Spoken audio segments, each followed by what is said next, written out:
ကဲမင်္ဂလာပါဒီနေ့ကကြတော့ကျမတို့ကနေပြီးတော့ကြတော့အဝေးက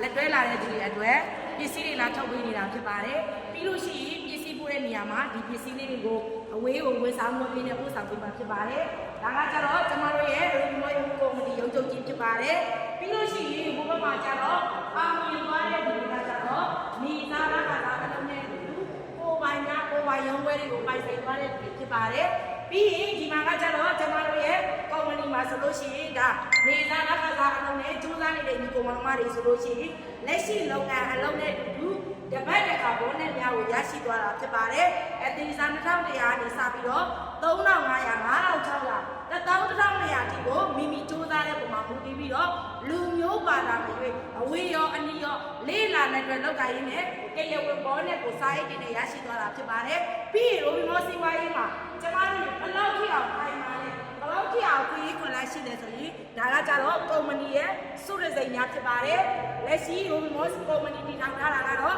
9နှစ်ကျော်ဝန်းကျင်ရှိပါပြီ9နှစ်အတွင်းမှာလည်းစုရစိန်များကိုတရားဝင်ရရှိထားခြင်းဖြစ်ပါတယ်ရှင်ဒီမှာကတော့ထောက်ကုန်ပစ္စည်းတွေကိုမိမိချိုက်တဲ့တာတစ်ချိန်တစ်ခါလေးဒီလိုပဲအဝေးရောအနီးရောဝယ်သုံးဝယ်တောက်ပြီးတော့တစ်သက်မှတစ်ချိန်တစ်ခါလေးဝယ်သုံးဝယ်စားရုံနဲ့စီဝါရေးတစ်သက်စာကိုရယူခြင်းနဲ့ဆိုရင်ကျမတို့ရဲ့ရိုးမောကနေအားလုံးကိုတွေ့တွေ့တာကြိုးစားပါတယ်ရှင်